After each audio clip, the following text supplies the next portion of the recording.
Hello there, hello there, hello there, everyone. How are we all? I'm very well. Thank you for asking. I'm joined by two very special guests. Firstly, you know her, you love her. She's regular as clockwork on this channel. Mix Vivian Wulf.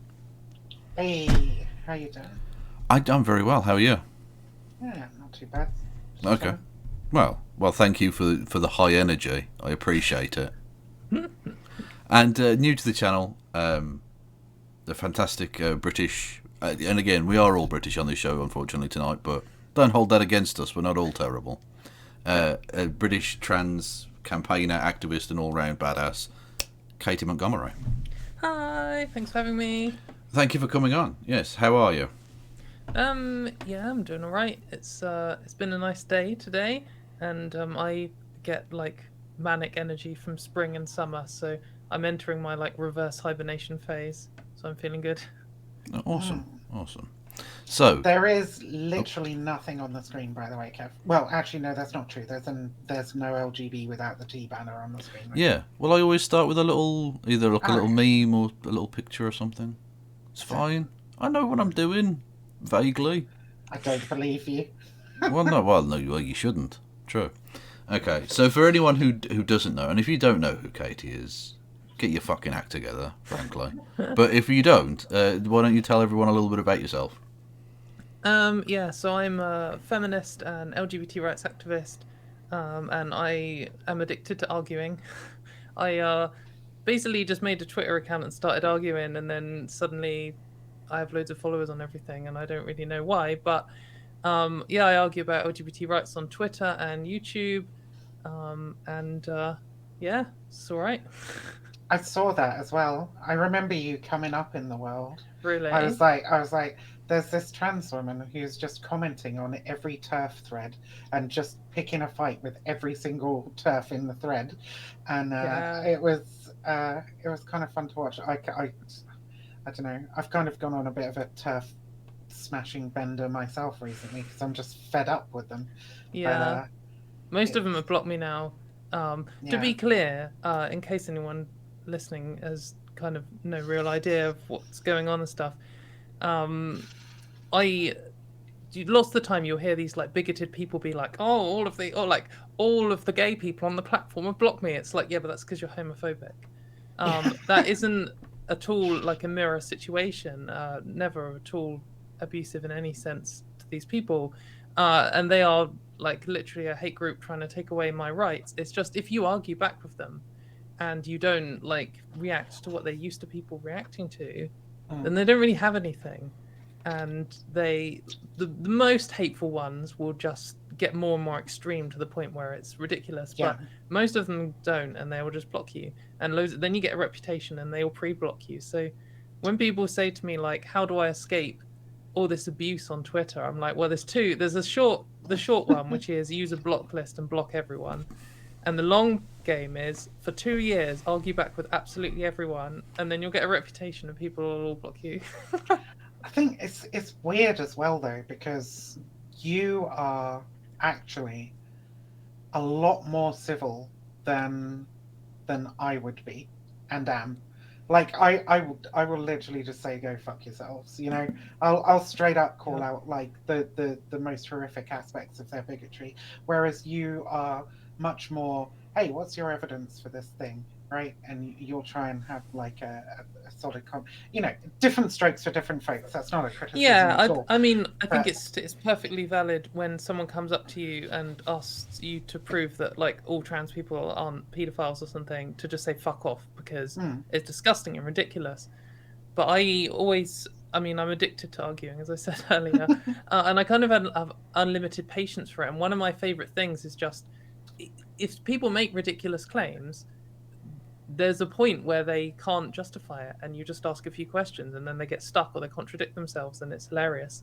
And sometimes they rely on the fact that their questions are so disgusting that no one's ever challenged them before, and then when you do, they just absolutely flail, and it's hilarious. what's like the can a woman have a penis thing that's been going on British TV and radio and stuff recently, right? It's like any most of the politicians who are sort of like, okay, I kind of want to try and support the trans community, but I don't really want to offend anyone. Like, they're just completely taken aback by that question, I think. And it's just so not pathetic very good. because, yeah, like there's I can't remember who it was the other day. There was a Labour politician lady who answered it, and she was basically like, well, yeah, because not all trans women have had surgery, so a small minority of women do, but who cares? I'm not looking up people's skirts. It doesn't matter to you if you're not going to have sex with them. And that's like such an easy answer. Yeah, that it's was... Emily Thornberry. Sorry, Emily yeah, Thornberry, Emily that's Thornberry, it. yeah. And And like it's so easy for them to look up that, or even like, I mean, in politics they always ask people questions, and politicians always just answer a different question. Just do one of them, like just be like, when they say, oh, can a woman have a penis, be like, well, actually I find the constant discussion about trans people's bodies disgusting when there is like a 7-year waiting list for healthcare and the government has failed to ban conversion therapy torture of trans children. They like, should then be suddenly experts at this. I know. They should be, but and yeah. they don't even have to be experts though. There's only so many. Like, trans rights isn't a big complicated subject. Like, oh no, I mean they should be experts at being able to engage in that deflect, kind of rhetoric. Yeah, because that's what they do all the bloody time. But you yeah, can never you get them to answer a straight answer question. direct. Yeah. Yeah. Well, you just be like, just look the camera right in the eye and just be like, yeah. Yes. Yeah. Yes. I mean, and what? Well, on that point, I've got your Twitter banner, which is the talk radio thing. Can a woman have a penis? Which obviously everyone went and voted yes, and it's 69% as well, which is just chef's kiss. So when they asked it, I'm not going to claim all responsibility for that, but they asked it and it was on something like 95% no, and it had like, I don't know how many thousand votes, quite a lot, and it'd been going for a couple of hours, and then I quote tweeted it and was like, let's flip this round, and then it got all the way up to like 75 at one point, and I screenshotted it at 69, and then it went for the rest of the week, and I think it actually dropped to like, I don't know, 60 or 58% or something, but it was still a good petty victory. And I think really what that kind of stuff shows though is that there is a lot more support for trans. It's like with Keffels and the ratioing nonsense, and then obviously with the GRC consultation as well, right? All of it. They accused us of in the GRC consultation. They said it was overwhelmed by trans activists or something like that, right? Which is just like, well, yeah, a lot of trans people wrote in because they care, because it's their lives. But they always accuse us of this. But we know that the GCs are incredibly effective at dogpiling stuff on Twitter when they want to be, right? This is one of those situations when if you were just a bystander or someone who didn't know anything, you might hear the same accusations from both sides. You might hear the gender critical saying, oh, trans people piled this consultation, and then you hear trans people saying the exact same thing. But there's a couple of differences, and one is you can look at any opinion poll conducted by legitimate organisations, like, the BBC. The BBC recently did an opinion poll on the Gender Recognition Act reform, and it was, can't remember the exact numbers, but it was something like 63% said there should be a reform, and 18% said there shouldn't, and everyone else was don't know. So the idea that the consultations, bearing in mind there's been 3 consultations and they all came out in favour of reform, and all of the expert organisations involved, including women's services, women's groups, women's shelters, LGBT rights organisations, all of them said reform should happen. And then they'll still claim that, like, oh, it was overwhelmed by... What does that mean, overwhelmed by trans activists? What does that even mean? All we're saying is it's just that most of the public support this.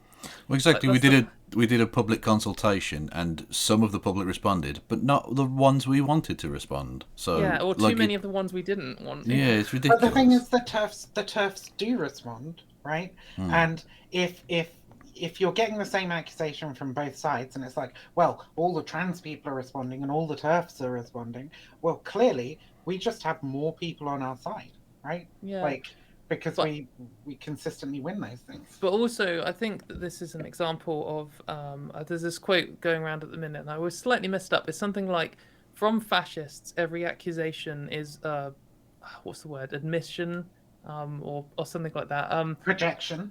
Yes, it basically is a form of projection, and like when the first UK consultation happened, they claimed that it was overwhelmed by trans activists. and I can't remember the number again, but something like 20,000 of the replies, because that's the number I had in my head, maybe 18,000, it was some percentage, 20% of the replies or whatever, were all just copy and paste the Fair Play for Women, which is a gender critical activist group, form.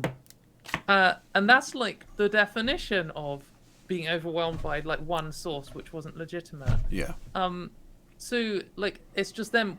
What they did is they were like, oh, we need to generate a load of fake garbage, so we'll send off all the same copy and paste nonsense over and over again.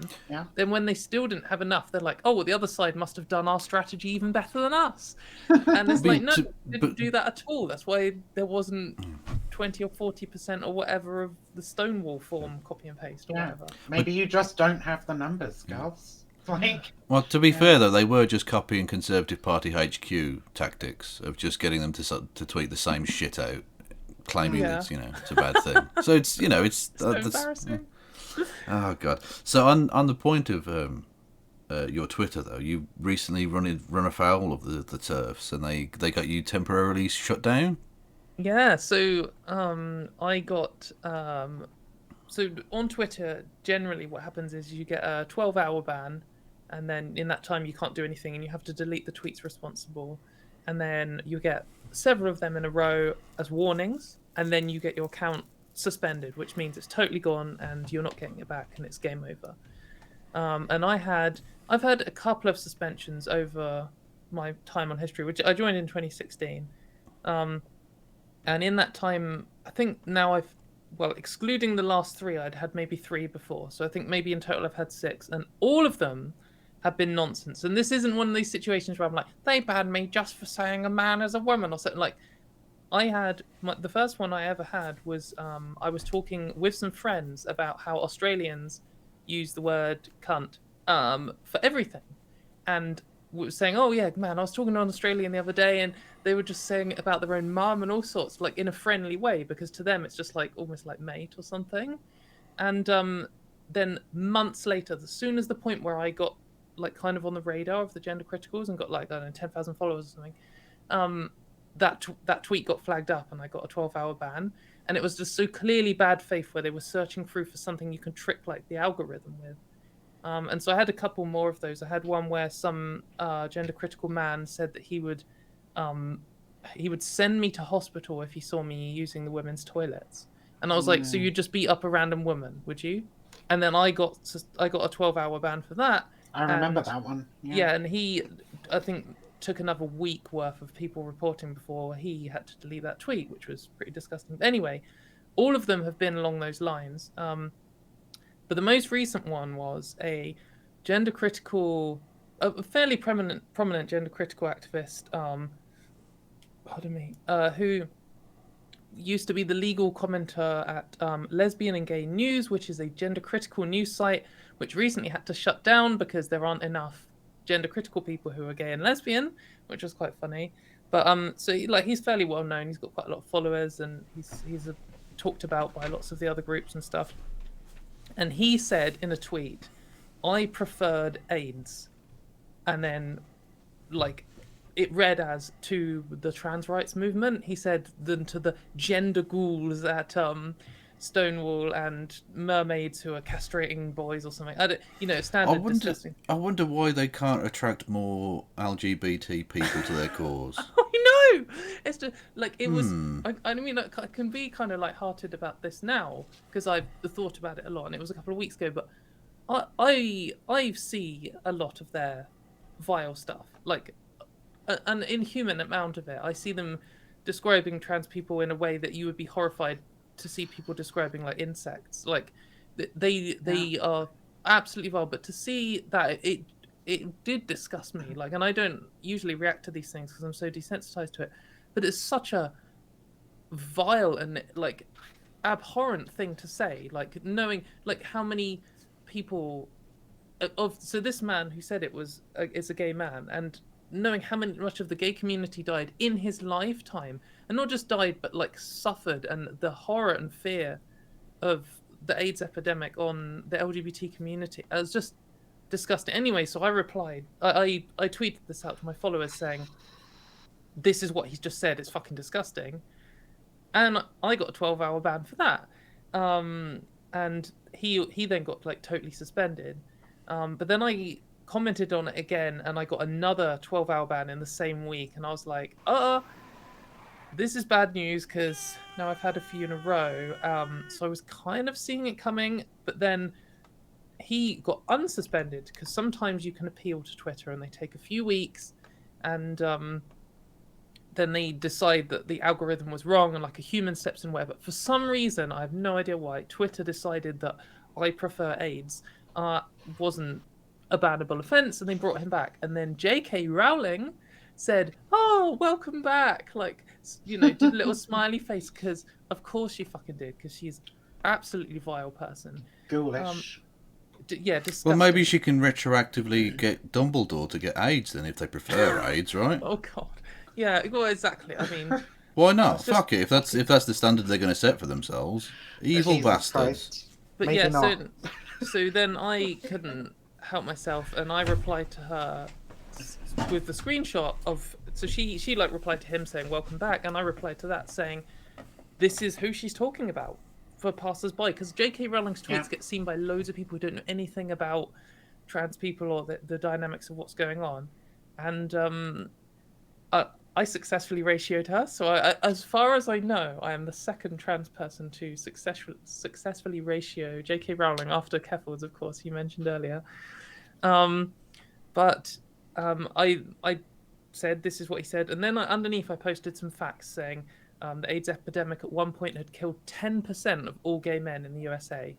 Like, that is just horrific. Jesus And Christ. I wrote that statistic and a couple of other statistics, and then, I mean, I say the gender criticals reported it, but I mean, you know, it could have been algorithm, but it just, they must have reported it. They were boasting about reporting my other comment where I quoted this guy, and yeah, and then I got permanently suspended for that. So like, just complete unjust garbage.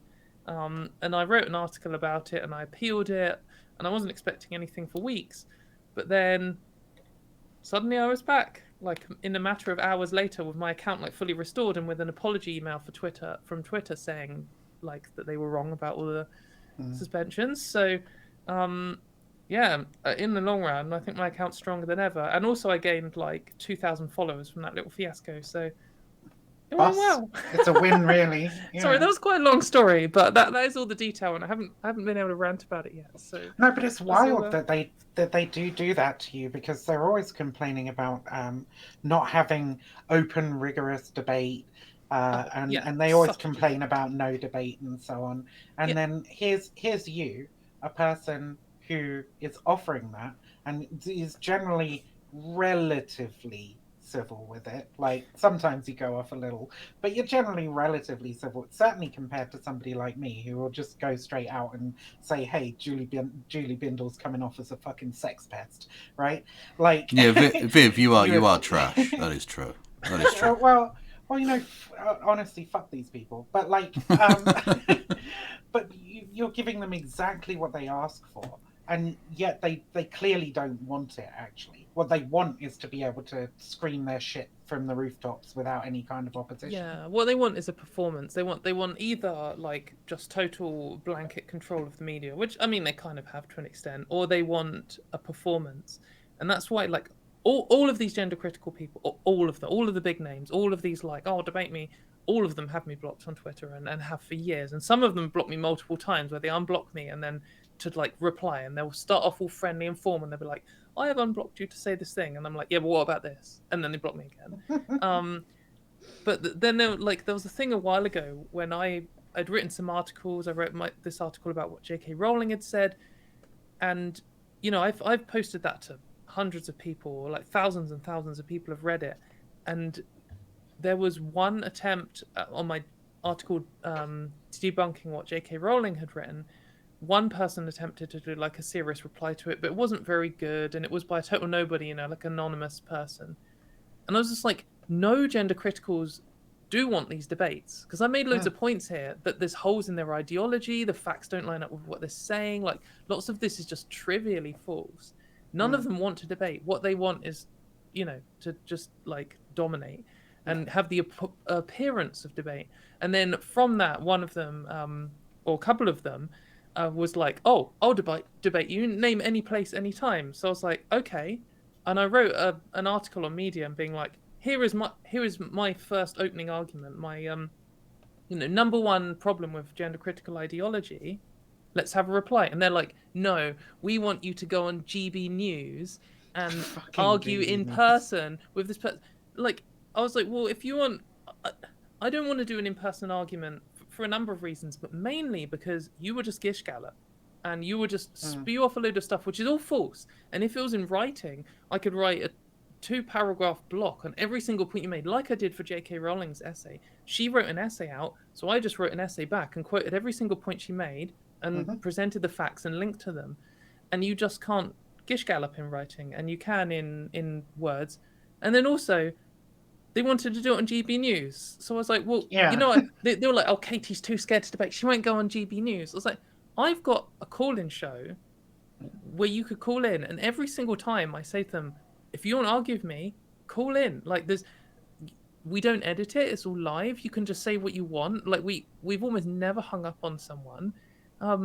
You can just call it, and they're like, "I wouldn't go on your platform. Why would I go on your platform?" It's like, you think that my 2-on-1 talk on YouTube is somehow more biased than GB News? Like, what are you on? It's just Well, I mean, by saying that, they're essentially claiming GB News as their platform, which well, they're not wrong. It is. I It mean, is.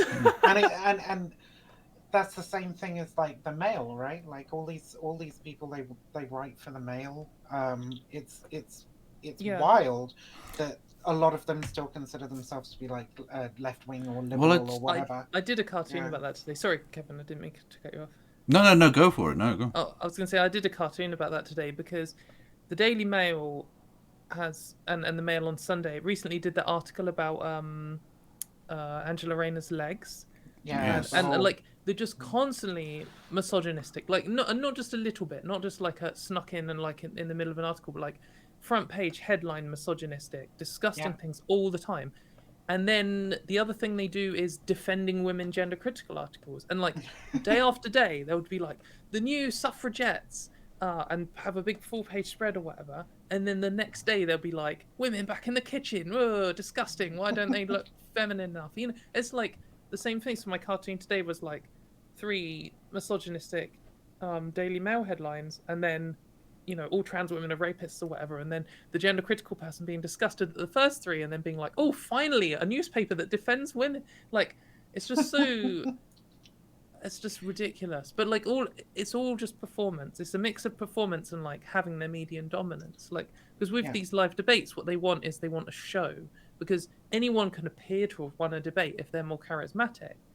And then when it comes to like these newspapers, like, if it was the other way round, like, they would absolutely be saying, "Oh, you know, well, trans people are being platformed by the Daily Mail." Like, and the Daily Mail's not trustworthy, because everyone knows the Daily Mail's not trustworthy. But when it's platforming them, they'll be like, "Just because I don't agree with 1% of the politics on the news," it's like.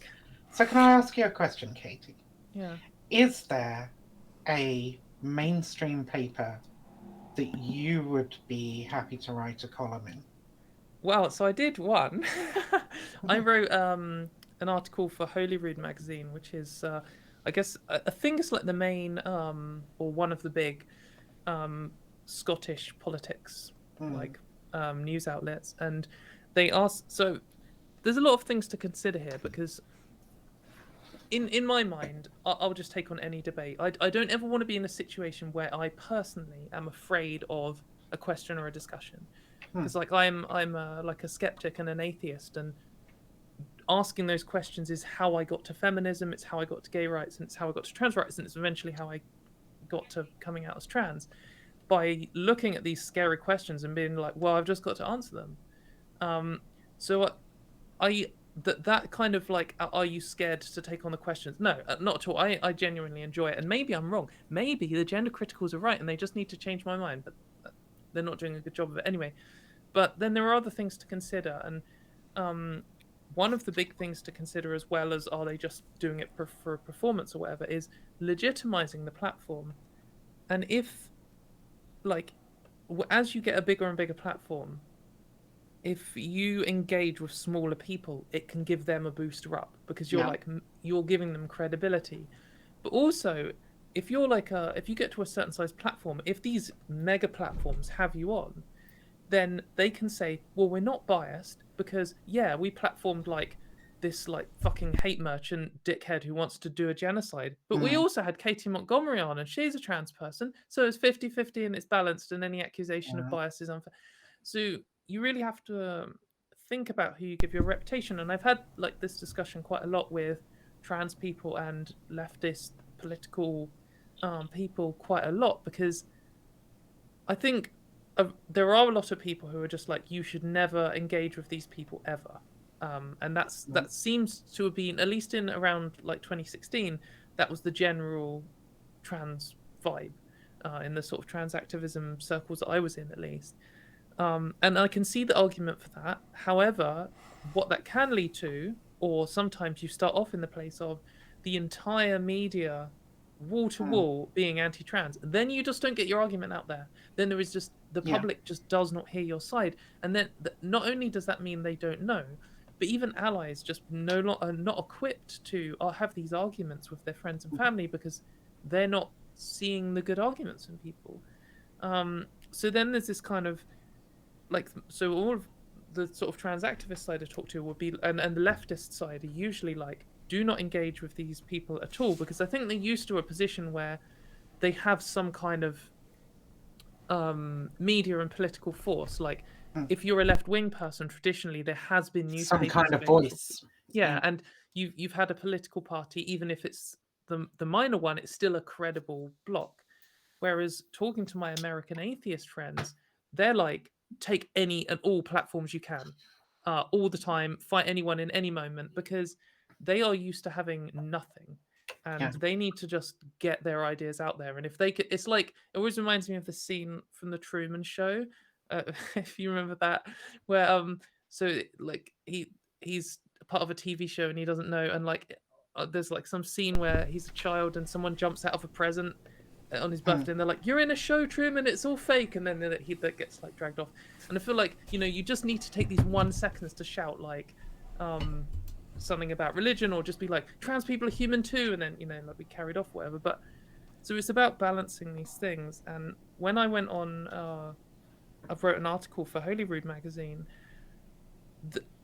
At least some of their higher ups are gender critical, and they've published mainly gender critical stuff for the last few years. And they contacted me and said, do you want to write an article about the GRA reform? We're also having Debbie Hayton write one.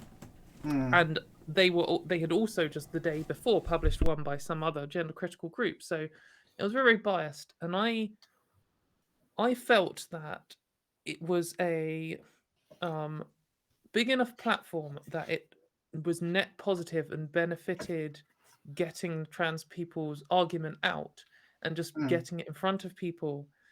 But I know that some people disagreed with that, and they felt that so what I did do definitely was legitimize them to some extent, and what I definitely did do to some extent was get my voice out, or get the trans rights argument out, and it was just deciding which of those was bigger. And I think I was difficult. I think I was back in sort of like you say, 2016 to 2018 maybe. I think we still had some papers who were sort of writing positively about trans people on a semi-regular basis. The Guardian, basically, actually, is what I should say. Yeah, I feel like the Guardian fell off the wagon the decade before, but yeah, it wasn't all terrible. But now, at least, I think we can both agree that we live in that media climate where there's just nothing. And I think the point of me asking that earlier question, like, is there any paper that you would like want to write a byline for or whatever, is that trans people, if they want to write for a mainstream publication that shares their point of view, they don't really have much choice, right? Like, there isn't much out there for them. Whereas the gender crits could write for the Guardian. I mean, they do all the time, and they do, right? But But they will also go and write for the Mail, right? Like, But this- and the people who write for the Mail and the people who write for the Guardian will get together and will support each other and stuff. So Yeah. it's sort of like, how can you sit here and pretend that you're sort of on the left, on the side of the left or whatever, if you're perfectly happy to continue legitimizing right and far right publications? Well, I was just going to raise the spectre of Posey Parker and her recent jaunt across the Atlantic. In her words, to visit a Nazi.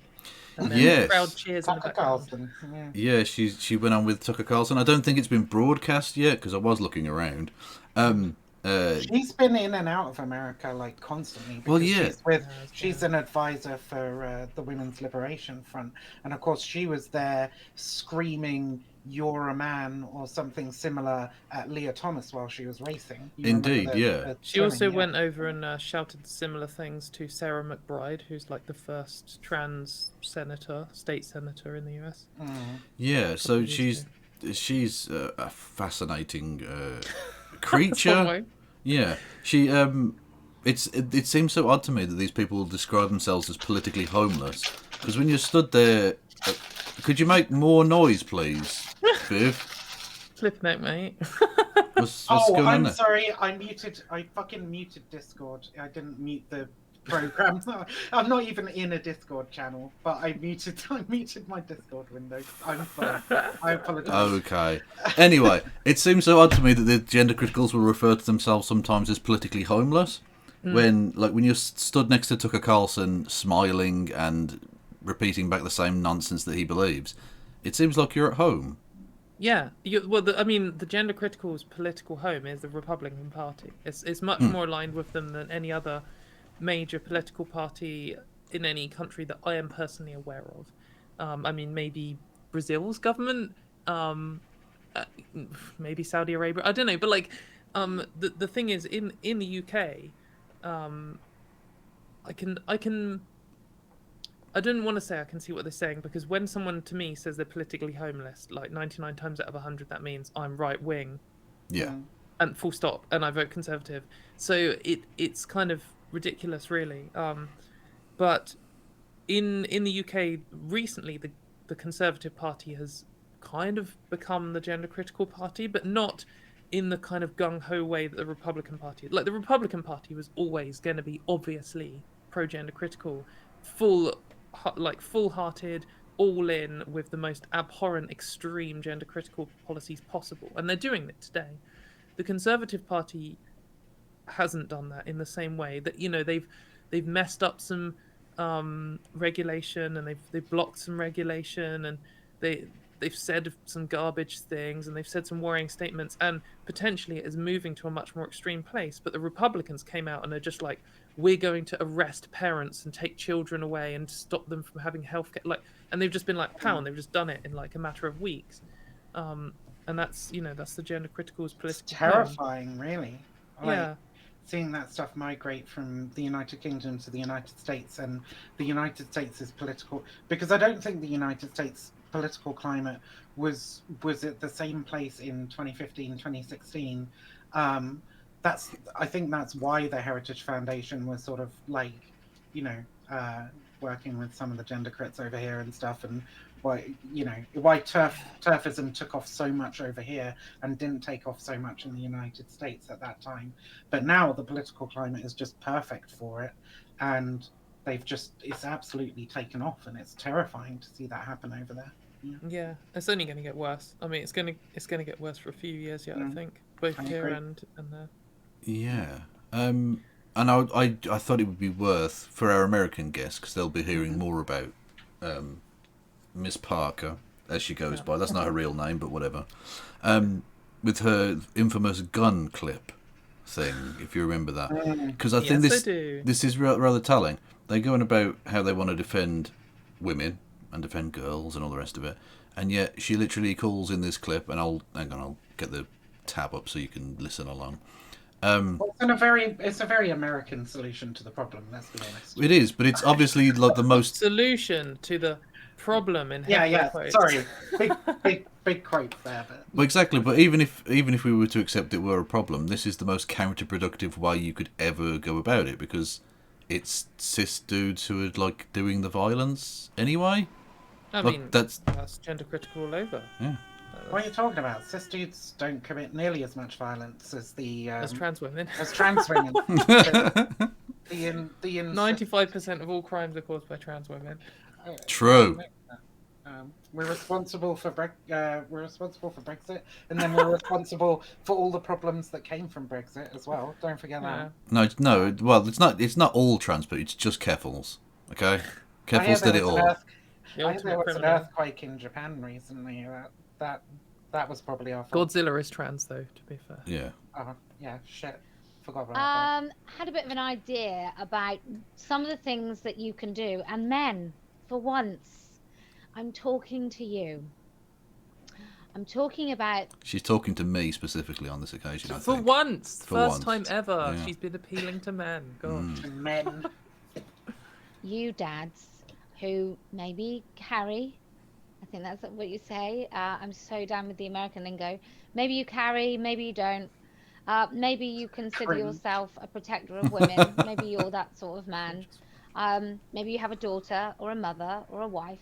Maybe you have maybe you have a sister. Maybe you just have some friends. Maybe you just think women are human, and you don't need any absolute connection with them to feel compelled to protect us.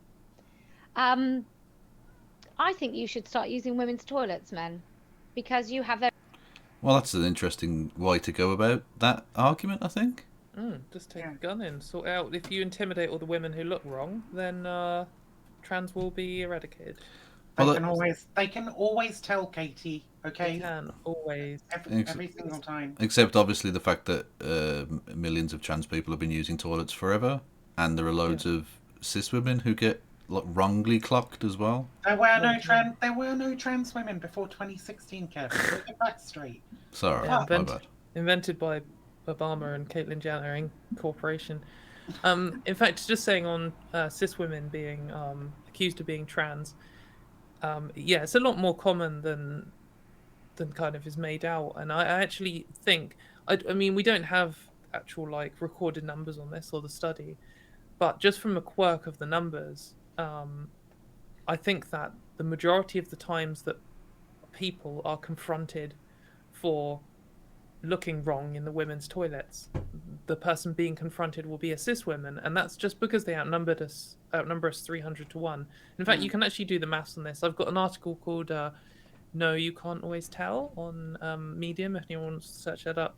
But I've done the maths in that and just say, well, if you can tell who is trans 99% of the time, if you can pick someone and say yes they are trans or yes they are cis, and you're right 99% of the time, then still, just due to the numbers of the accusations you make, I think that person is trans. Most of the time, they're actually going to be cis. And that might sound counterintuitive, but anyone who's studied statistics will be like, oh yeah, that makes sense, because of the percentages involved. And that's just the reality of it. Any kind of bathroom bill. I mean, we saw it in North Carolina. Like, North Carolina passed a bathroom bill in 2016, and it was disastrously bad. It resulted in random women being dragged out of bathrooms by men, cis women, usually, gender non-conforming women, but like usually ends up being lesbians who are attacked by, men in the name of defending women. And it caused so much damage, and it actually cost them like $1 billion or something that they had to roll it back. So we just know these things are disastrous for women. Indeed. Yes, but even also when you take guns in. Yeah. Take the vigilante approach. I'm sure it will all work out. Self-identify. Clearly don't do it and upset women and girls that are already in there, but just make a point of doing it, and maybe make the women feel okay about you doing it. If you come out and you frighten someone. I was about to say, how are they going to feel okay about that? How does she reconcile these 2 points? Don't make the women and girls feel uncomfortable, but men walk into the toilets with a gun. Like, it's because they live in this black and white world where every single cis woman always reads exactly as a cis woman, and no men have problems with them, and then all trans women look like Arnold Schwarzenegger, and stand out massively and are already causing a problem, and then so you just brave cis man calmly steps in and is like, oh, excuse me, can we go outside, and then flashes their gun, and then it's over, and that's it. And then when you try and offer up any other examples, they either just say, oh, it's so rare it doesn't matter, or they just change the subject because they just have nothing for it. And often I've heard them justify it. I've seen some occasions where they're sort of like, well, this is okay actually because it means that the people are looking out for us. I wouldn't mind being challenged like this. So but that's also because they so just to say on that, you do sometimes see them justify it. And in fact, Dr. Kathleen Stock, who is one of the big name gender critical people, she wrote in either her book or in an essay saying that basically some women are just collateral damage, and that's just an unfortunate reality of the gender critical policies. And of course that then creates pressure on women because it's going to be gender non-conforming women who are confronted by random violent men with guns. So it just puts pressure on women to adhere to gender stereotypes in order to not be threatened by violent men. And that's what the Republicans want. It's what these people want. But and it's you do. So go on. No, go on. I'm in rant mode on, but you do see them. I have seen gender critical people post about it, and some of them are like, I was just confronted by someone who said I'm in the wrong bathroom, and I was pleased because it meant that they were being looked out for or something. But it's just the most depressing, culty kind of, someone was horrible and disgusting to me, and that's a good thing because they were actually trying to be disgusting to a trans person. And they just have this faith that someone's going to confront you, and then you say, oh no, I'm a real biological female, and then the tension is resolved, and everyone just goes about their. Oh, I'm sorry for the mix. Oh, but that and no cis women get dragged out of a supermarket toilet by their hair by a cop with a gun, because that did happen, didn't it? There's some videos on YouTube of it. There's several. It's terrifying, honestly. And as you point out, I mean, these people will often, and I'm sure we'll get around to the Lesbian Visibility Week and J.K. Rowling, etc. They will say that they're doing this to defend LGBT women and all the rest of it, and but obviously not, because as you mentioned, the gender non-conforming people, who will often be lesbians, are most likely to be discriminated against because of this kind of thing, and the threat of violence against them because of this is ridiculous. And actually, no, I won't rant on from this point because we'll come to it in a minute if we're doing the J.K. Rowling thing. Okay. But it's about time that you started using women's toilets and saying that you identify as a woman if stopped. And I think that's how you're going to have to. That's one of the many ways that you are. Then what? Yeah, they just go, oh, okay, then that's fair enough. Because trans people will say the same thing. Yeah. A trans woman will say, yeah, I'm a woman. Did they just walk away then? What? Yeah, and then the point is if say you're a defending woman, gender critical man with a gun, and you go into the women's toilets, there's a few options. One is a random woman is like, you're in the wrong toilets, and then you're like, I identify as a woman, and then she might be like, okay. And if you the dickhead man, that's all you do, and then you wash your hands and go out, you made people uncomfortable because you're flashing a gun around in the toilets and you shouldn't have been there. But other than disturbing the peace, which it is against the law in the UK, I don't know about the US, there wasn't a major issue there. But what the major issue would be if then you started harassing her, or if you started waving your gun around or started threatening people. And then that's nothing to do with whether you're a trans person or not, because if you're a cis man or a trans woman or a cis woman who is waving a gun around or confronting random people or getting your genitals out or whatever other things they imagine trans people do, that's against the law already, and rightly so, and people already get arrested for that all the time, and it's 99.9% cis men. So I think what's really terrifying about doing this in the United States as well, I mean, obviously you couldn't do it in the UK because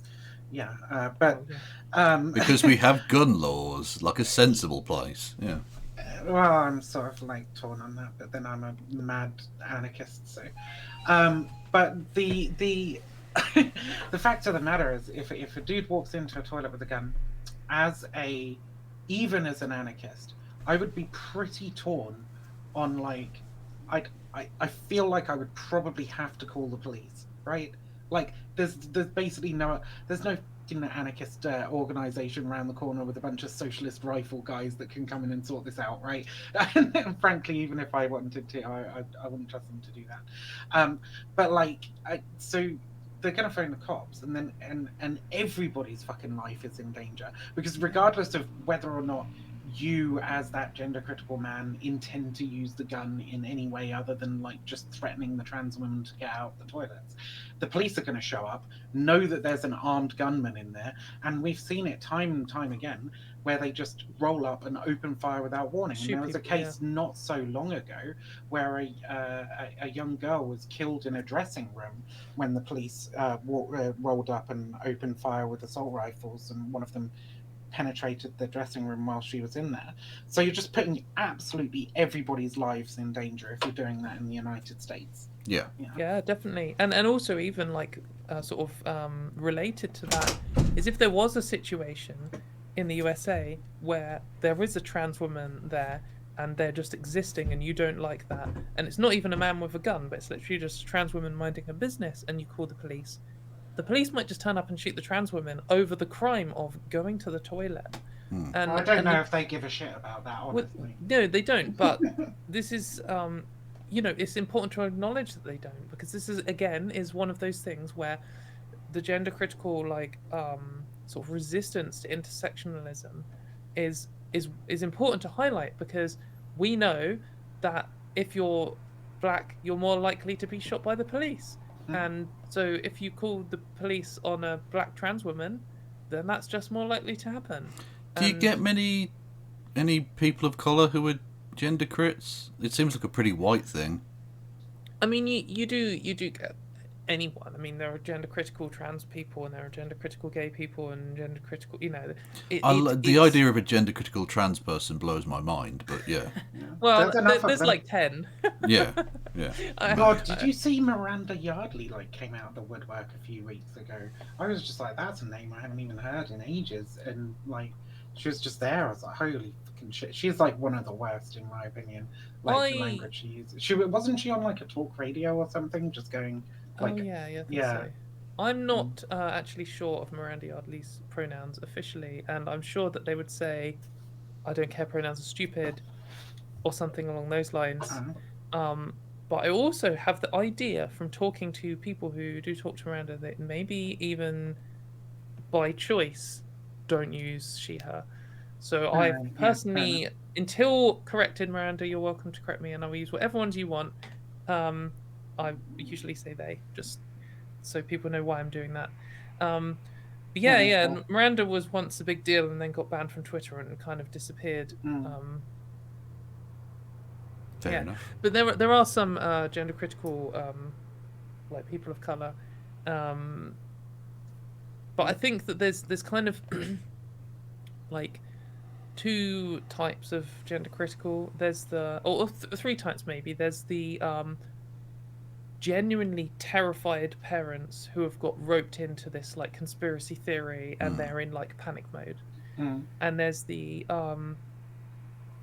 usually cis woman who has experienced some horrible attack by usually cis men, and who is living in some kind of fear, or is not recovered from that, their mental state hasn't recovered from it, and then is preyed upon by gender critical, and is provided all this indoctrination stuff to turn that fear into a hatred of trans people.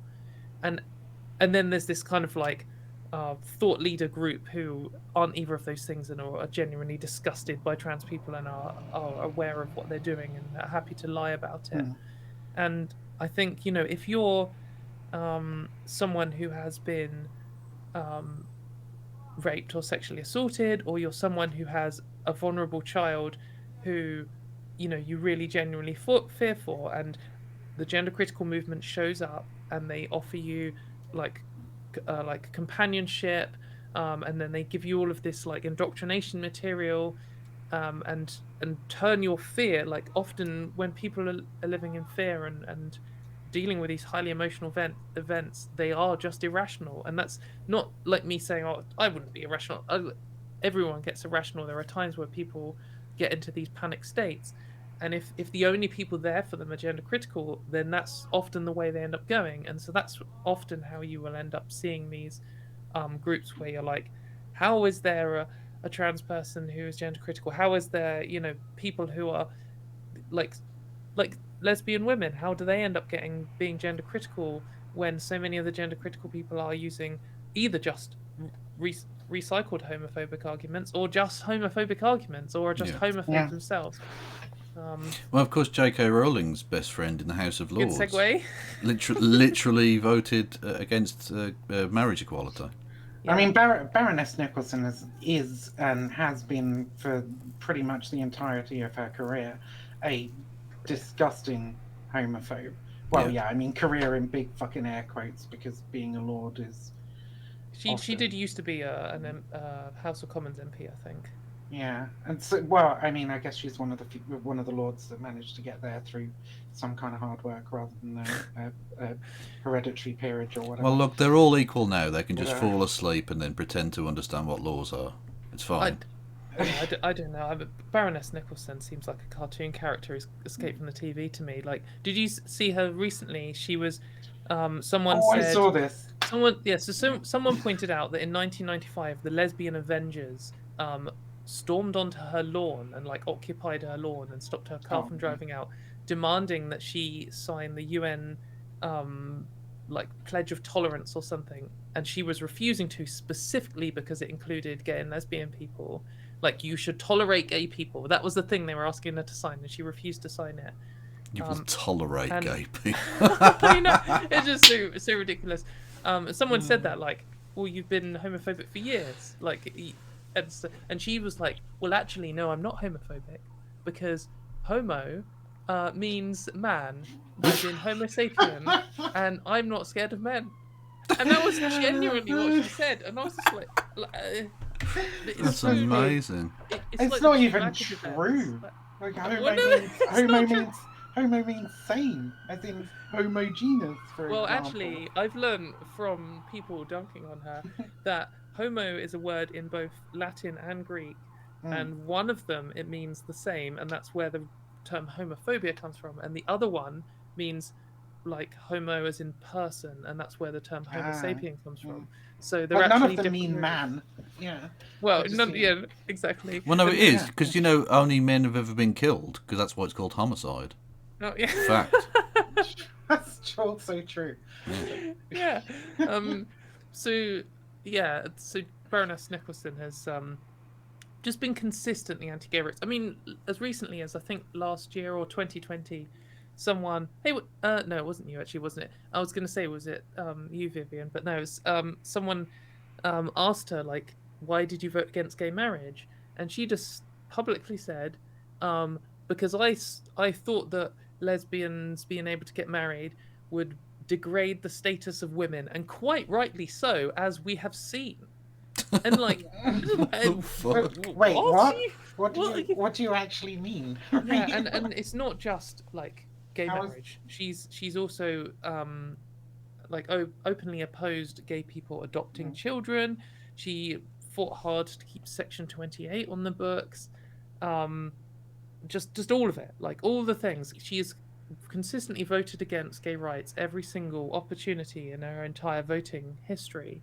And also regularly votes against things to improve women's rights, recently giving the giving extra powers to inquire against the police for their treatment of the Sarah Everard case.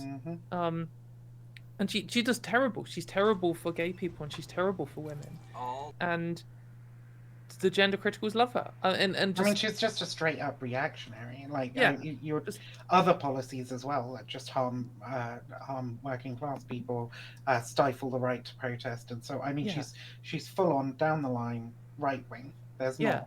And she's not the only one either. There are several gender critical politicians, and there is now finally one trans politician who is a conservative and who only came out recently, so doesn't have any class solidarity with trans people at all. Probably, we'll see.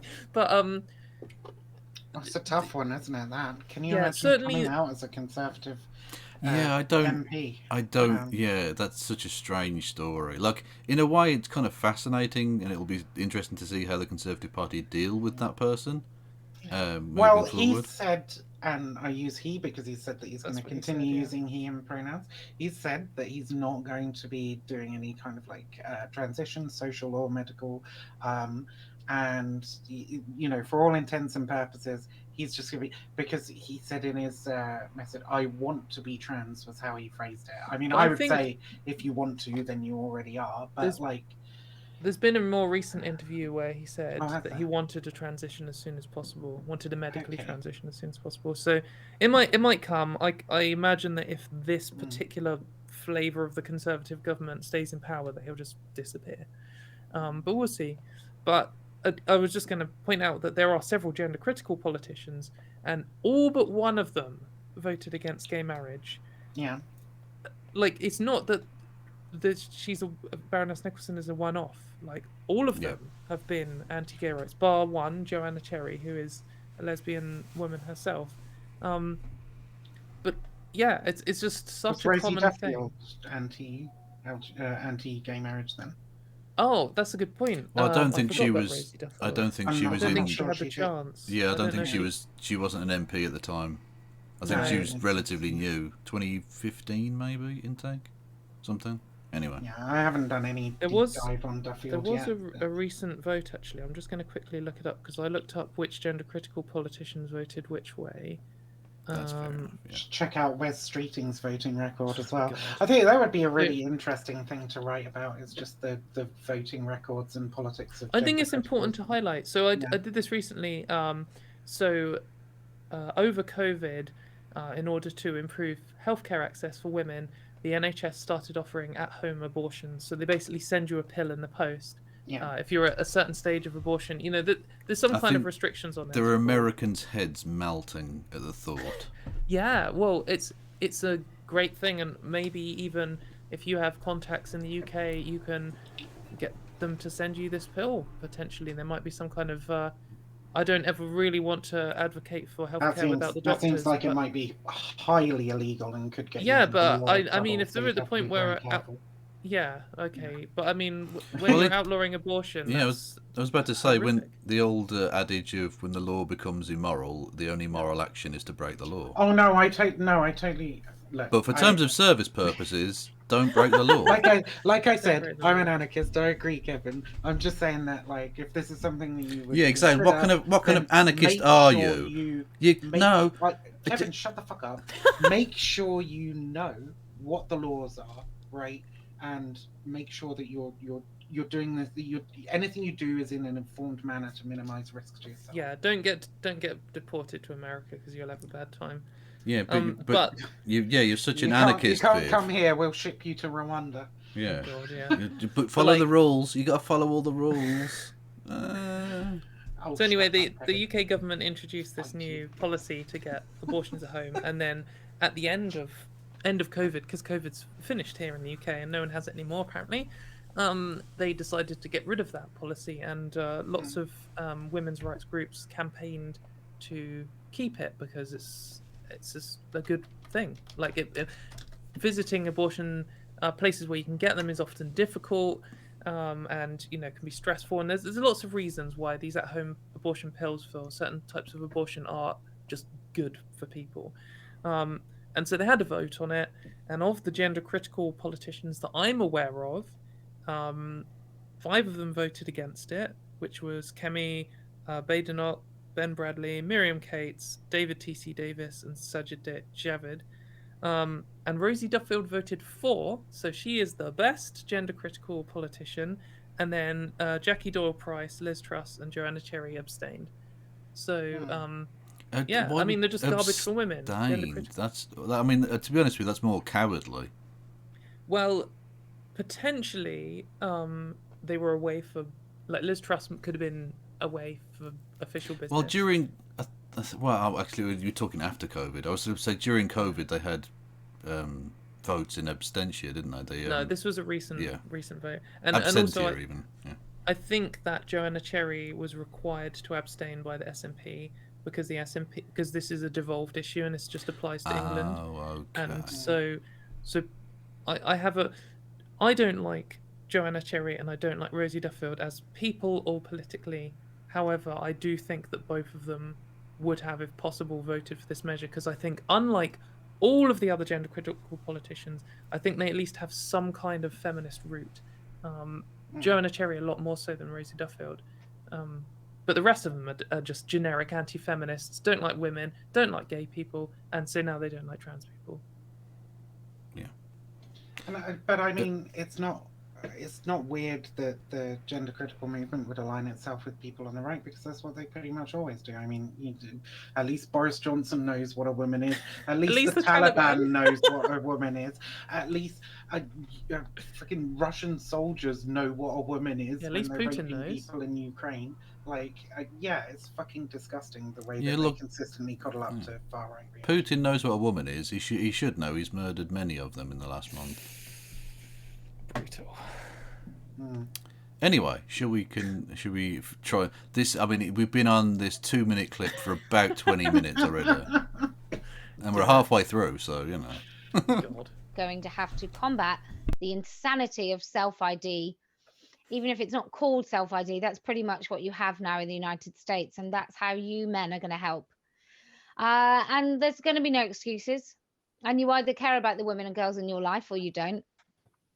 But you are going to start inserting yourselves into spaces that are specifically for women and girls.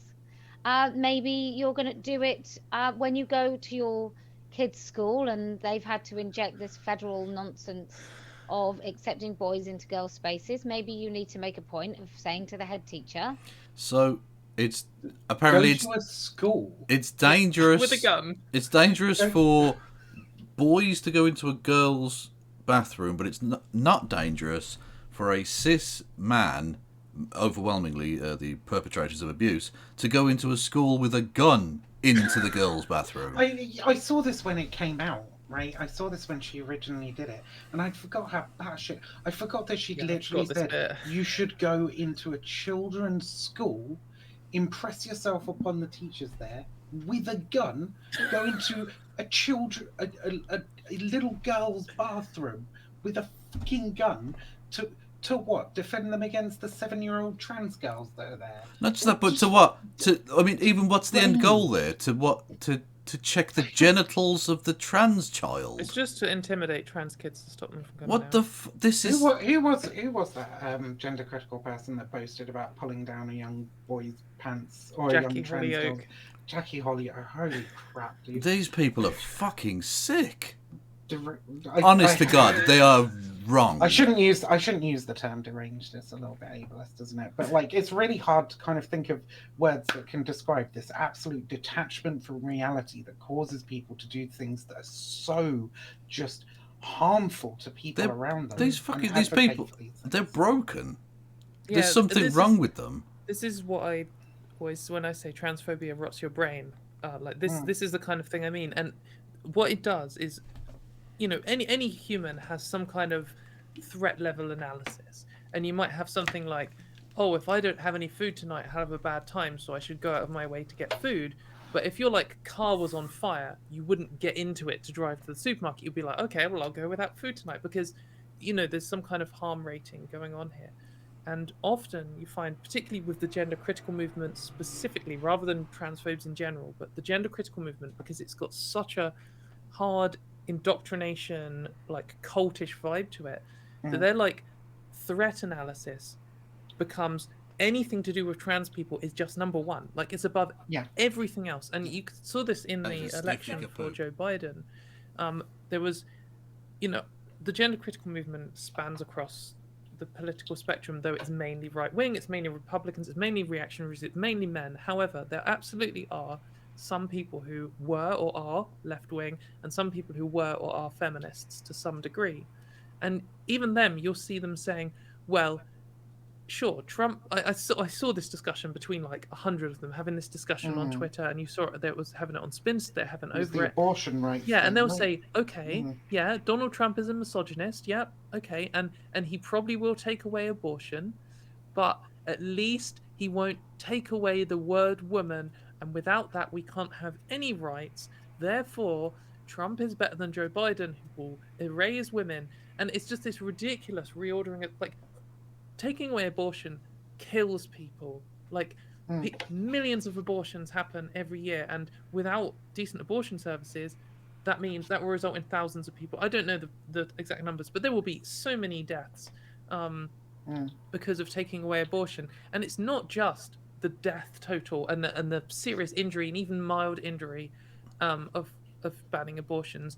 It's forcing children, young girls, to give birth, and it's also the core of feminist analysis is the core of the oppression of women is around forcing them to not have any bodily autonomy, and like reproductive rights is the single most like basic pillar of feminist analysis. But when you become gender critical and you get this transphobia brain rot, then suddenly none of that is important in the face of the fact that some 7-year-old girl might go to the toilet with your daughter. It's just the specific argument I saw was just that, like, sure, they might take away abortion rights or whatever, but we can fight and get that back. Whereas, like, it's so simple. It's so weird to me. Yeah. And you're absolutely right about the whole threat assessment thing. I think they see trans people as the number one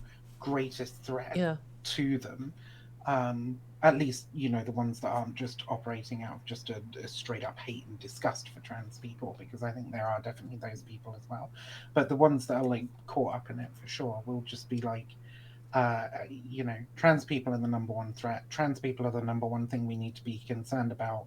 And they will allow so many other things to go under the radar. And it's the same with all the TERF orgs as well. If you just look at the things that they report on and the things that they campaign for and against and so on, I think the only one I've seen do any coverage of the abortion rights stuff in America was Philia.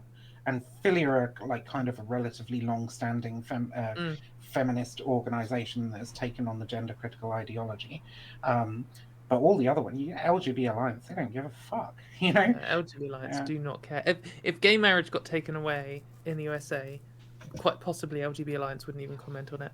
I genuinely think that. Well, have they ever actually done any pro-LGB stuff? I've seen them do plenty of anti-trans stuff, but anti-trans shit. I think the closest thing that they've ever done for gay people in any sense was campaign against a conversion therapy ban for gay people as well. I mean, at least that was about gay people and trans people. So I'm gonna have to get off in a minute, Kev, because my friend's coming round to dinner. You're gonna have to get off. Could you have worded that any weirder? Get off, as in fuck off, as in leave. As in, okay, look, okay, you've got your quote-unquote friend coming round. Okay, yeah, fine. And you're going to get off, yeah. Literally, my platonic friend. We're going to eat food together, okay, Kev? Take your mind out of the bloody gutter, all right? I can't. I live here. Stop getting jealous, okay? Okay. Look, but before I go, on the topic of LGBT Alliance, I did want to hear a couple of your thoughts, Katy, on Alison Bailey and her trial that she's doing now. You can roll your eyes and say, I don't give a fuck, and I can't be bothered to talk about that right now. That's fine. I'd take that as well. That's not what I'm rolling my eyes at Alison Bailey in general. It's just absurd. She's just one of these... Sorry.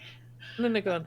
The amount of money that she managed to raise for it, and J.K. Rowling's already said that she contributed some to it. I don't know how much. She was obviously that 50k donation. Like, there was one 50k donation. It was obviously J.K. Rowling. But she has raised, just for the audience, because I know you know this, but she's raised £500,000. That's Great British pounds for you Yankees in the audience. £500,000, right? Nearly, probably about 750,000. $1 trillion US dollars. Yeah, something like that. You guys, fucking paper monopoly money, whatever. But like, £500,000, okay, and she's using it to fight this court case against Stonewall for saying that she's what, transphobic, and she says that they basically called her transphobic and got her chambers to investigate her. So she's suing Stonewall and her chambers, I believe, I was reading through it yesterday, but most of it's dropped out of my fucking brain at this point because I was also looking at stuff about Helen Joyce, and that was a whole ride. Well, that makes your brain as well. but like, and so £500,000 of TERF money towards this. What do you think, Katy? Yeah, it's pretty insane, isn't it? Alison Bailey is another, like, there's a few gender critical people who I think should be deplatformed because they will go on and lie to people and be quite convincing about it and cause bad things to happen. Like Dr. Stock, I think when she's platformed uncritically, that's bad because she comes across quite reasonable and the interviewers never know to challenge her. And unless you know what you're doing, it's hard to get her to slip up.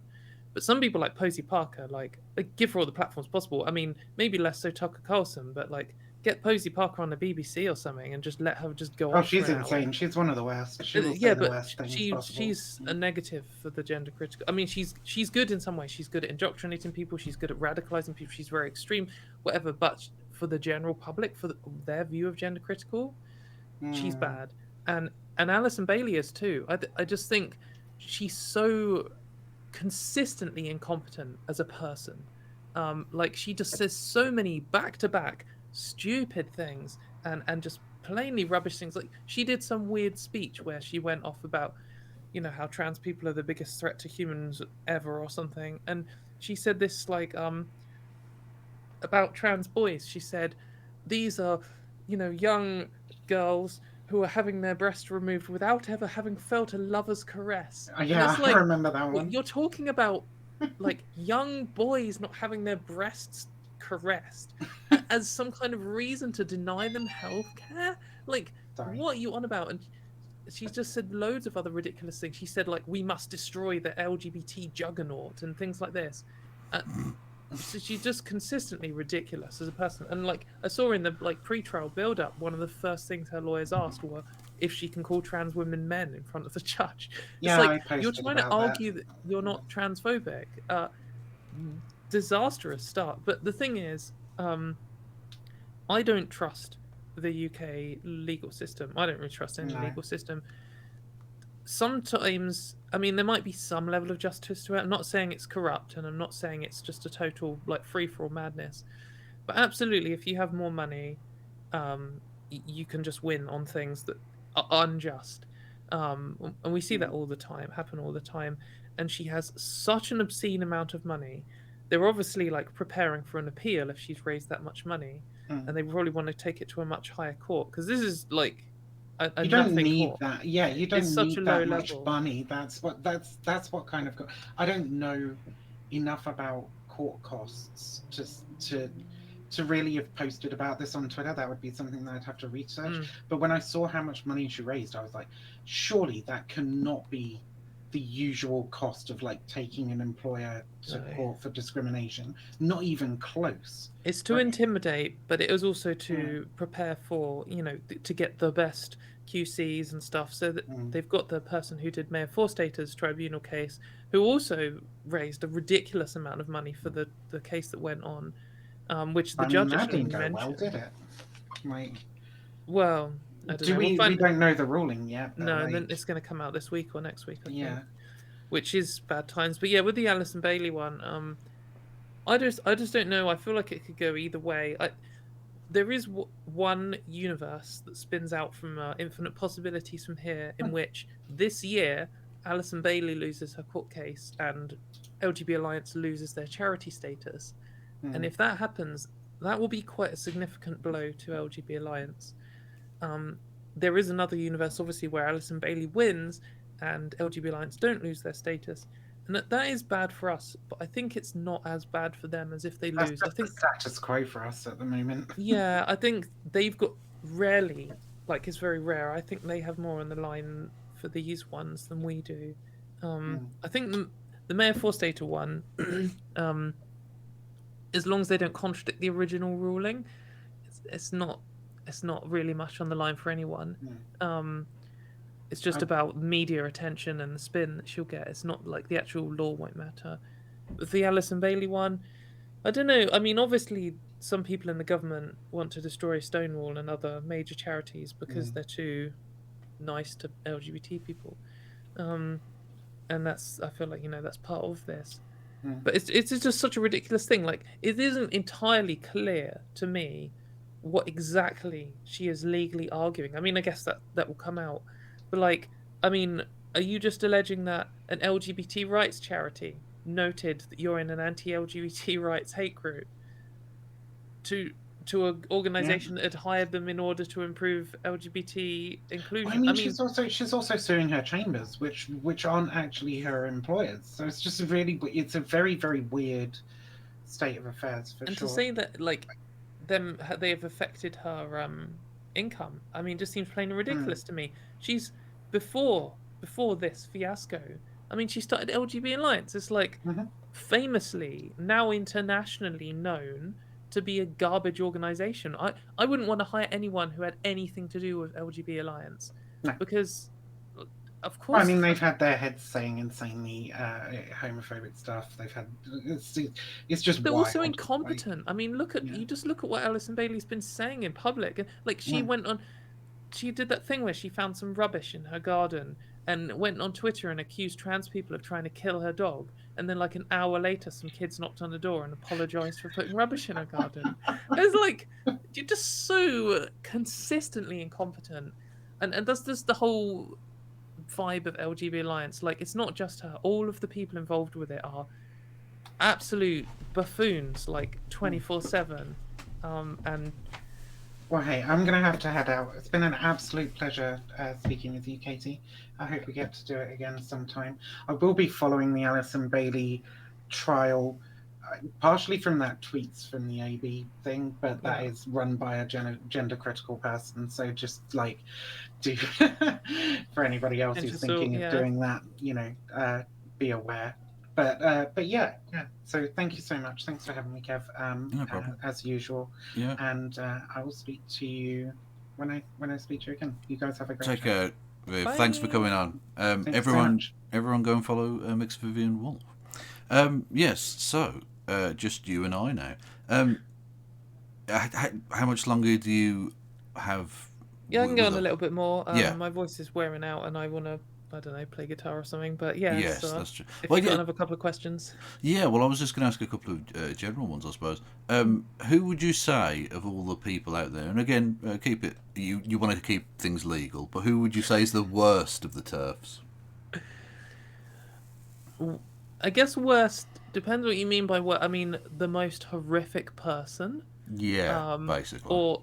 Or the person who's doing the most damage. Well, yeah, I suppose you could have one of each if you want. Yeah, I think that one of the people doing the most damage are probably either J.K. Rowling, just because she has a massive platform. Though I guess her people know now, but like her original introduction to this probably did quite a lot of damage, and her, or maybe someone like Janice Turner, who writes for the Times, who's just been writing. The Times is still considered a respectable newspaper for some reason, and she's just been churning out these utterly insane articles like children sacrificed for the trans lobby, but just the consistency of it. Like, she's done an anti-trans article, I don't know, every single week for 5 years now, and I think that will radicalize some people. So they probably do the most damage. The most insane or disgusting people, I mean, it's there's some, like, I don't know, I always think of them like B tier gender criticals. There's kind of like the S rank people like J.K. Rowling, and then there's like the A rank people, like Kathleen Stock or whatever, and then there's like the B tiers who I've heard of, but I feel like if I say their name, I'll be publicizing them. They usually come out with the most disgusting stuff. Like, there's one gender critical person who is anonymous, who might know about, who is I'm not sure if they're a doctor or a nurse or some kind of medical professional in the NHS, and they are like, it's horrifying to think that there are gender critical people working in the NHS, because she doesn't believe that trans women really have breasts, doesn't believe trans women could get breast cancer, thinks that being trans is a fetish and all this kind of stuff, and has a big platform in the gender critical audience and spreads this stuff, and so I'm a doctor, I'm a medical professional or whatever, and I find that really disgusting, and they're really vile. But then just because it's recent, the guy who said I prefer AIDS, uh, Yeah. that honestly, genuinely is not his worst comment that he said about trans people or LGBT people. He has written some of the most disgusting things I've ever read in my life. He also wrote something about how trans people had a fetish for children dying or something, and What the fuck? he wrote some weird like I don't know 100-word or 200-word, I don't know, it's like poem or something about grey slavery, describing trans people as like soulless zombies with dead flesh, and like he just constantly writes stuff like that. But then again, he's like B tier, and I feel like me just talking about him is probably giving an ego boost. So you can Fair have this enough. one for free, mate. I was saying you're one of the most disgusting people I've ever heard. So That's you win well, this yeah. round. True. So, having mentioned J.K. Rowling, I think it would be remiss of us not to look at her most recent nonsense. She's been trying to use Lesbian Visibility Week as a way of pushing the Alison Bailey case to the fore. Yeah.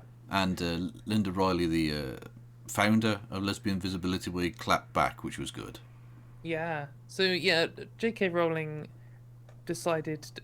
Alison Bailey, who we were mentioning earlier, is a lesbian herself. So it makes some kind of sense to push her. And her case started at the start of Lesbian Visibility Week. So it makes sense that J.K. Rowling would push that. But to try and sell her as some kind of gay rights activist is just ridiculous when she's part of this group that was fighting against a conversion therapy ban, and like LGBT Alliance has said, what's all the fuss about gay marriage, like who cares? And it's just ridiculous. Alison Bailey, if she ever fought for gay rights, she hasn't done it any time recently. She's an absolutely terrible activist.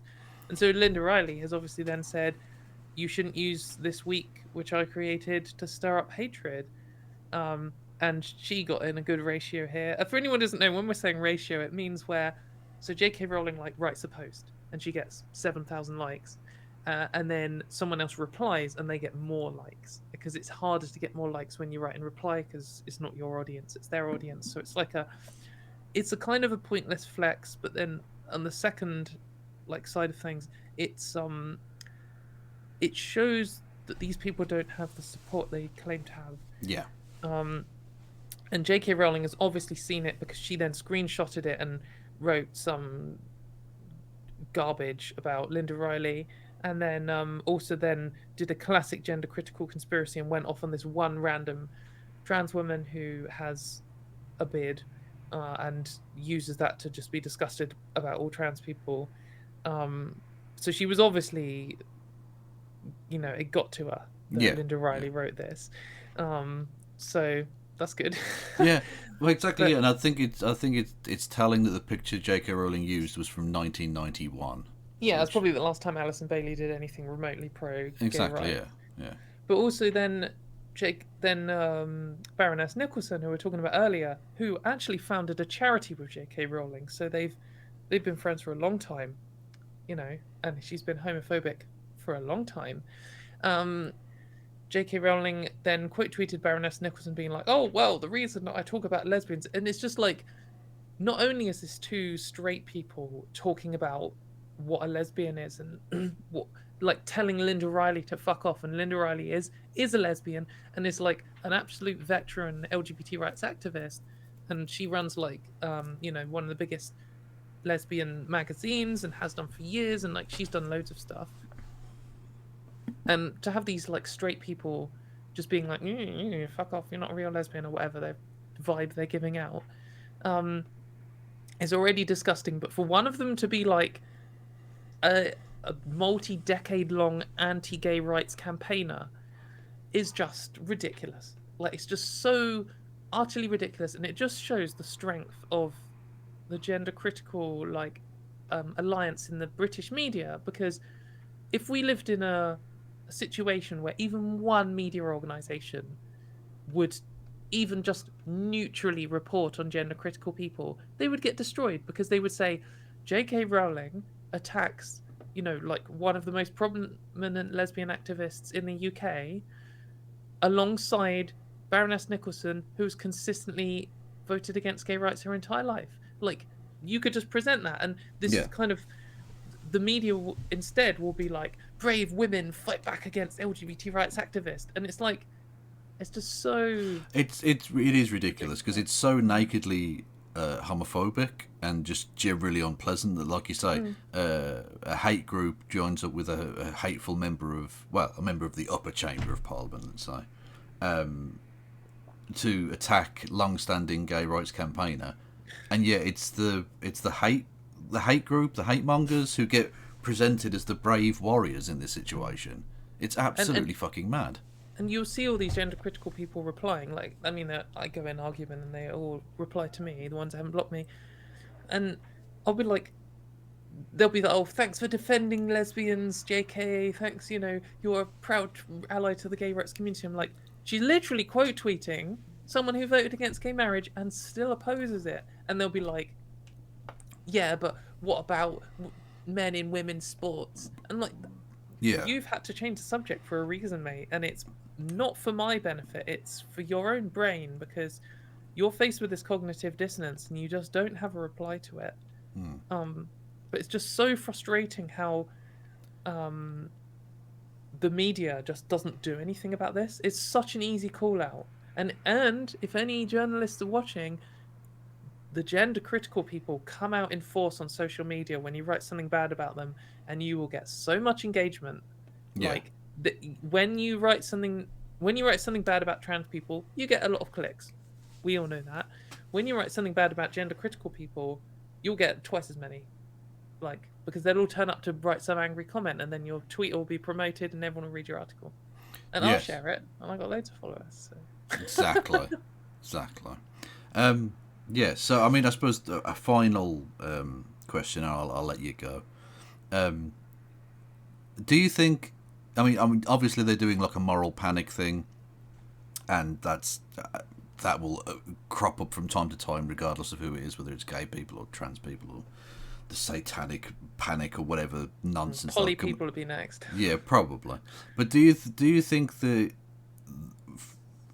bulk of the GC people, do you think they'll ever actually see sense, or is this just like a cult that they can't really escape at this point?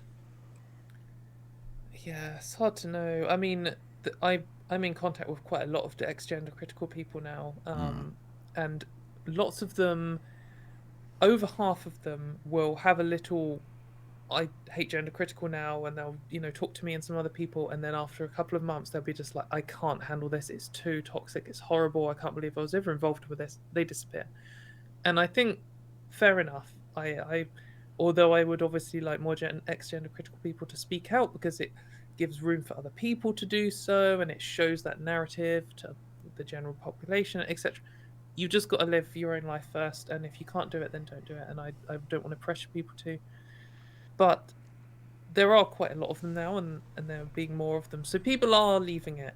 However, I still think it's growing. I think that more people are joining the gender critical cult than are leaving at the moment.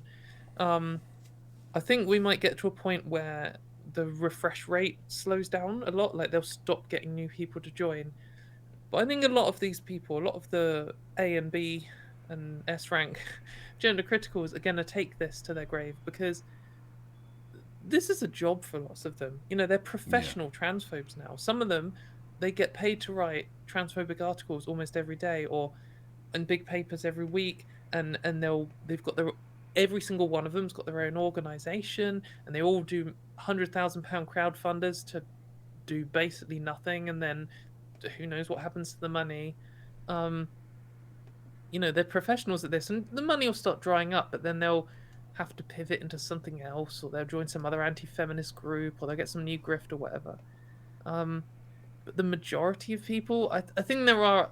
The thing about gender critical is it's very hard for people to be moderate gender criticals. I think it's a very sort of steep slope. People do sit on it. There are moderate gender criticals, and I do talk to some of them. But people radicalize hard into it. Yeah. And so there will be lots of people who are transphobic today who won't be transphobic in 10 years, or will pretend that they never were, or will still be but will pretend they aren't. because it won't be so fashionable in 10 or 20 years. The same with gay rights. It's like lots of the people who were homophobic in the 90s and the 80s pretended they weren't homophobic in 2010, and now they're homophobic again. So it's like, they were just hiding it. But that's what transphobic people can do. If you're just transphobic, you can just learn. I mean, transphobia is just irrational prejudice. If you just learn some facts and you stop being irrational, then you're no longer at problem solved. But when you're part of a cult, I don't know. I just don't. I mean, about like Gamergators, like that was the last big major anti-feminist cult thing. Like, what happened to them? I mean, lots of them grew up. We're not going to have that with gender critical, because rather than targeting 18-year-old boys, this is targeting like 60-year-olds. So they're not going to grow up, and some of them just got bored with it, and some of them just pivoted into something else. I just don't know. I can't really predict it. I think it's quite a unique phenomenon, because it's like the age of the internet kind of thing, and we can't really compare it to how the homophobic moral panic or the satanic moral panic went, because people didn't have this like echo chamber reinforcement machine in their pocket to look at when they started doubting. And I don't like, transphobia is not going to go in my lifetime. There's always going to be new transphobic content. There is always going to be a trans person somewhere in the world who commits a crime, and that will generate new content for these hate machines. So I just don't know. I think it's going to be over I think gender critical will peak in this decade. You know, the worst of it we'll see in this decade, and then it will slow down and peter out. I think we'll probably see. I mean, recently we saw, I was going to say our first case of gender critical terrorism, but I think the second case where someone tried to blow up Merriam-Webster Dictionary HQ for having the definition of women include trans people. Like, just saying all these gender critical talking points. But like, we also a couple of years ago had a man try and burn down a trans woman's house in the UK, and he was gender critical. I think we'll probably see some much more extreme violence, murder or something, in the next few years, possibly in the UK, definitely in the US, like no doubt. And then that will bring like with incels, that will change the pitch of the conversation a little bit, and then it will take 15 years or something to peter off back to its pre-2015 levels. That's genuinely, I think, is depressing, but I think that's true. Well, I think it's interesting that you mentioned Gamergate there, because I was involved as an anti-Gamergate content producer. Like Kremlin Han. Yeah, but I mean, I didn't go that way. But yeah, a lot of those people, I think, and you mentioned the incels, I think some of them did go even more extreme and went into kind of incel horrificness, and some of them, like I say, grew up. And I get the impression that I think there is a generational divide with gender crits, where I'm not saying there are no young ones, obviously I'm sure there are, but I think they're overwhelmingly older and will become less numerous through natural means. Let's not be crude about this. I think will start to peter out the movement as it goes along, I think. Yeah, for sure. I mean, that's definitely true, and I mean that's where we can link it to the homophobia scare and stuff. But like, when I hear that, like, oh, how's gender critical going to go away? Oh, well, they'll all just die of old age. Like, that's, I mean, it's kind of true, but it's also really depressing, because the average age for gender critical isn't 89, it's, 50. So that would suggest like 40 more years of it. But I don't think that's the case, because like the anti-gay moral panic, lots of the people who were at the front of that, I'm not sure if I've got this person's name right, so I'm not going to say it. But there was one lady in particular who was like at the front of opposing gay rights, and like for sure homophobia is back now largely because of the gender critical and anti-trans movements, but she's still lost, and she's still alive today, and she watched her like everything she created crumble, and I'm just struggling not to laugh as I say this. Everything she ever did was fucking worthless. But like, that happened in her lifetime, and some people died of old age, some people grew up, some people got over it, some people stopped being a dickhead, and also a lot of people would stay it but just lose the passion for it. I mean, if you were gender critical and your phone broke and you went to the jungle for 3 weeks and you came back and then you got invited to a party with normal people, would you, like, you might not have changed your views, but you're not going to be rabidly obsessive tweeting "you're a man" at trans women for 7 hours a day. Like, it requires this constant, and when that stops being so popular and drifts off, I don't know. I don't think it'll. I think that'll be how it dies. Just a slow burnout. Fair enough. And on that, I suppose opposite of a bombshell, I guess. Yeah, it's not really a bombshell. It's not. It's not. Yeah. Thank you for coming on. Do you want to give yourself a little shout out? And yeah. If you want to follow, what do I want to follow most? What I'm most excited about now. I'm doing okay on Twitter, but Twitter's, I guess, maybe even going to die now too. Slowly peter out and disappear, thanks to Elon Musk. If you want to follow my YouTube, that would be cool. I haven't done many videos recently, and it's because I hate editing videos. I had a phone-in debate with Dr. Stock, which no one's published yet, and that's going to come out soon. But I did say that like 2 months ago, and I haven't finished editing it. But also, I'm most excited about. I've got a political cartoons page called Katy's Shit Cartoons. It's at Katy's Cartoons on Twitter. I will move it to whatever other platforms are sensible. But and it's doing quite well. It's got 20,000 followers. If you want to join in, one of the first 21,000 or 22,000 now. They're dank stick figure cartoons, which I enjoy. I like. Yeah, thanks. That's okay. It's probably my best achievement at the moment. Or check out my metal band, Dehumanot. Awesome. Got an album coming out this year. Awesome. Yes. Well, thank you for coming on, and maybe we'll do it another time. Yeah, wicked. Thanks for having me. Okay. Take care. Bye. Bye.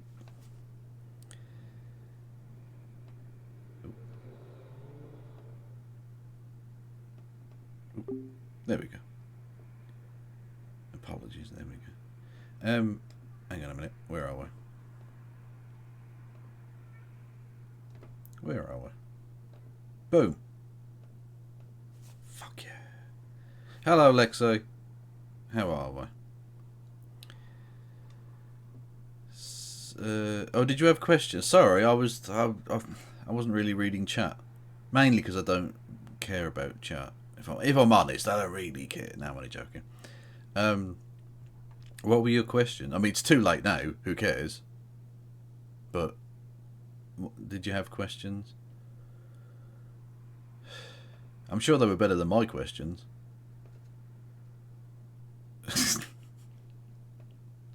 I can't believe I'm getting the wanker emote on my thing. On myself. I'm getting wankered by my own people. God damn it. Lexa asked, are there any easy to afford and or low waiting list options for trans people in the UK? Well, I don't know. Yeah, tight. IRI reached out. Oh, okay. What did he say? Are you going to debate? Is this Lexi Bat's debate lord arc? Did you miss any gems? Of course you missed gems. Of course you did. What now? There's nothing now. The show is over now. But like Alex Roivas improved wanker, maybe replace it. Oh, okay. Yeah, we can do that. I'll do it off air, but I mean we can do that. Yeah. Jazz hands. Nice.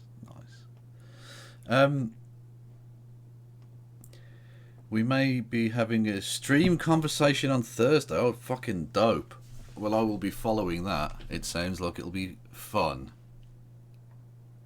And thank you, oh shit, what was it? Thank you, Alex Roivas, for the improved emote. Much love. Anyway, if you're new here, don't forget you can hit the follow button, and you can do other things. What's this? Sam debates support for the squad. Politics with the Jimmy Dore fan. 255. You must know, A, I've already covered that on stream, and B, fucking Jobson Hankles is now banned on this platform, so I can't play it.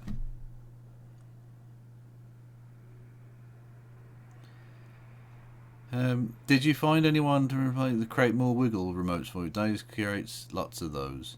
I don't. Well, I couldn't find anyone that would reply properly to do that. So if you know someone who can do Wiggles for me, by all means, get in touch with me. All these Keffels emotes. Yeah, everyone, because the Wigglers are fun. They're fun little memes, aren't they? Anyway. Yeah, you can hit the follow button, you can subscribe, all of that jazz. Thank you to everyone. Thank you to Wayward Historian, who gifted a couple of subs as we were going, and thank you to the new followers. Much love to you all. Your mum's cringe. Fuck off. My second question was about whether the trans panic and anti-chav thing. Oh, well, I wish I'd seen that. That one was quite an interesting question, Lexi.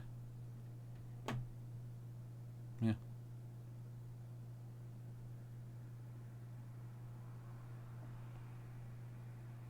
Anyway, it don't matter. Yeah, if you know someone who can do Wiggles for me, by all means get in touch. Because we've got the Rory one, but I want ideally one of me as well. Maybe. I don't know. Anyway, I'm going to fuck off. Who's going on Twitch? No, I'm not doing... I'm going to fucking get some food. 255, but thank you. Are you not entertained? Jesus. You people are insatiable.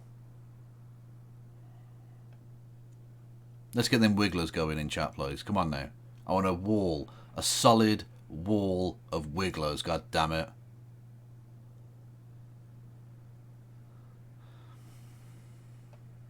Who is going on Twitch machines? I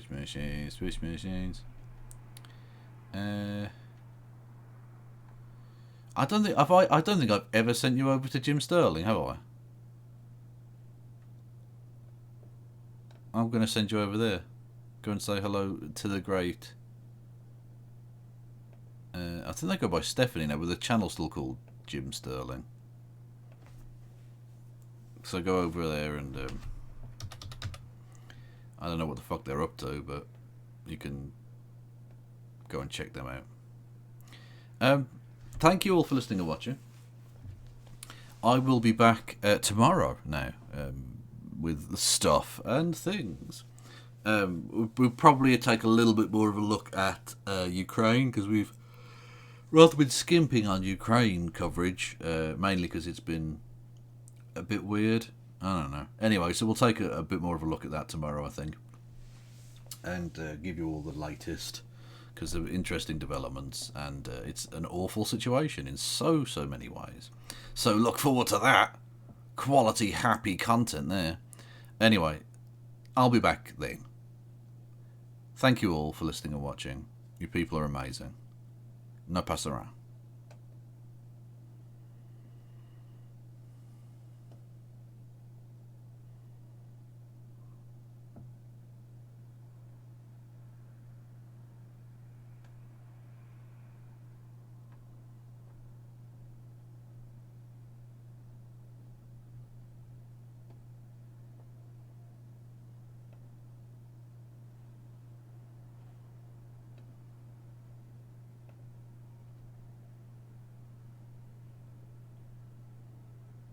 People can successfully change terrifies people who hide behind tradition and societal roles and everyone and everything having its place.